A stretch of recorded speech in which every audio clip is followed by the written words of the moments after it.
दोस्तों 15 अगस्त 1947 भारत देश को तो आज़ादी मिल गई थी, लेकिन अभी भी उसके कुछ प्रांत, उसके कुछ क्षेत्र ऐसे भी थे जहां पर विदेशी ताकतों का राज था।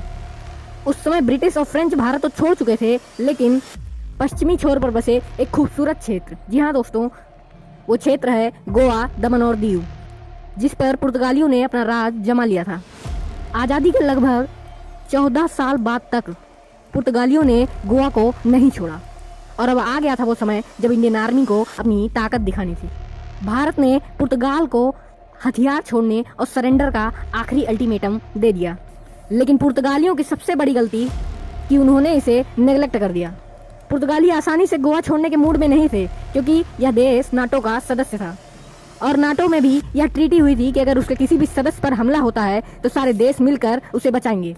इसी के साथ साथ उस समय तत्कालीन पीएम नेहरू सैनिक टकराव से बचना चाह रहे थे, लेकिन बूंद बूंद से अब पाप का घड़ा भर चुका था और 1961 की घटना उस घड़े में आखिरी बूंद थी। नवंबर 1961 में एक घटना घटी। पुर्तगाली सैनिकों ने गोवा के मछुआरों पर गोलियां चलाई, जिसमें एक व्यक्ति की मौत हो गई और इसी के बाद माहौल बदल गया। तत्कालीन रक्षा मंत्री केवी कृष्ण मेनन और पीएम नेहरू ने आपात बैठक की और बिना देरी किए भारतीय सशस्त्र बलों को गोवा की आज़ादी के लिए ऑपरेशन विजय की हरी झंडी दे दी गई। लेकिन कहते हैं ना कि युद्ध करने से पहले अपने दुश्मन की रणनीति समझ लेनी चाहिए, और ऐसा ही किया भारत ने।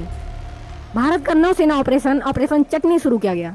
ऑपरेशन विजय से पहले 1 दिसंबर 1961 को ऑपरेशन चटनी शुरू हुआ। इसका एम था कि भारतीय नौसेना ने दुश्मनों की हरकतों पर नजर रखने के लिए ऑपरेशन चटनी शुरू किया। साथ साथ उन्होंने आइलैंड यानी कि अंजदीप आइलैंड को अपने कब्जे में ले लिया इसी मिशन के द्वारा। और अब शुरू हुआ भारत का ऑपरेशन विजय। जिस समय ऑपरेशन चटनी चल रही थी, उसी समय भारत के तीनों सेनाओं ने सारे प्लान तैयार कर लिए थे। भारतीय नौसेना के जहाजों ने यानी कि राजपूत और कृपाण को कारोबारी जहाजों की सुरक्षा देने के लिए तैनात कर दिया गया, ताकि वो किसी भी जहाजों को नुकसान न पहुंचाएं। और उधर आईएनएस मैसूर और त्रिशूल जमीनी ऑपरेशन के लिए तैयार थे। और 8 दिसंबर भारतीय वायुसेना के लड़ाकू विमान और बॉम्बर्स गोवा के आसमान में उड़ने लगे। 11 दिसंबर को पूरी प्लानिंग के साथ भारतीय सेना की टुकड़ियां बेलगाम पहुंची और 17 दिसंबर को भारत ने 30,000 सैनिकों को ऑपरेशन विजय के तहत गोवा भेजने का फैसला लिया। और ये एक ऐसा ऑपरेशन था जिसमें तीनों सेना शामिल थी। और इसी दिन छोटे से संघर्ष के बाद बॉर्डर पर बिचौली में मौलिंगम टाउन पर कब्जा कर लिया भारतीय सेना ने। और 18 दिसंबर का दिन भारतीय सेनाओं के लिए डी डे रहा और उसी दिन तीनों सेनाओं ने एक साथ हमला कर दिया। जंग छिड़ चुकी थी।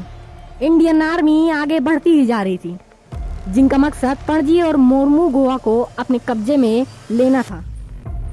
अरब सागर से लगे क्षेत्रों बम्बोलिम दाबोलिम में वायुसेना के प्लेन हावी हो रहे थे। अब पुर्तगाली भी कहाँ कम थे। उन्होंने भारतीय सेना को रोकने के लिए वास्को के पास पुली उड़ा दिया, लेकिन भारतीय सेना दक्षिण की तरफ से आ गई। इसके साथ साथ आईएनएस त्रिशूल समेत 2 जहाजों ने ऐसी बमबारी की, ऐसा ताबड़तोड़ हमला किया कि पुर्तगालियों ने सरेंडर कर दिया। दोस्तों, ऑपरेशन विजय में बेतवा, कावेरी समेत 3 भारतीय युद्धपोतों ने पुर्तगाल के युद्धपोतों अल्फांसी डी अल्बकुर्क पर ताबड़तोड़ हमले किए और इस पूरे ऑपरेशन में भारत की तरफ से 34 जाने गईं और 51 लोग घायल हुए और पुर्तगालों की तरफ 31 जाने गईं और 57 लोग घायल हुए। और लगभग 4,669 पुर्तगालियों ने सरेंडर कर दिया और आखिरकार गोवा में भारत का झंडा लहरा ही गया। 19 दिसंबर को शाम 6 बजे सैन्य ऑपरेशन खत्म हुआ। पुर्तगाल के गवर्नर जनरल वासोलो ए सिल्वा ने सरेंडर कर दिया।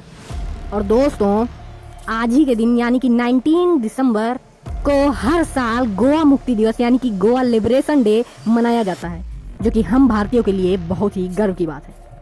दोस्तों, अगर वीडियो अच्छी लगी हो तो चैनल को सब्सक्राइब और वीडियो को लाइक जरूर करिए। मिलते हैं अगले वीडियो में, तब तक के लिए जय हिंद, जय भारत।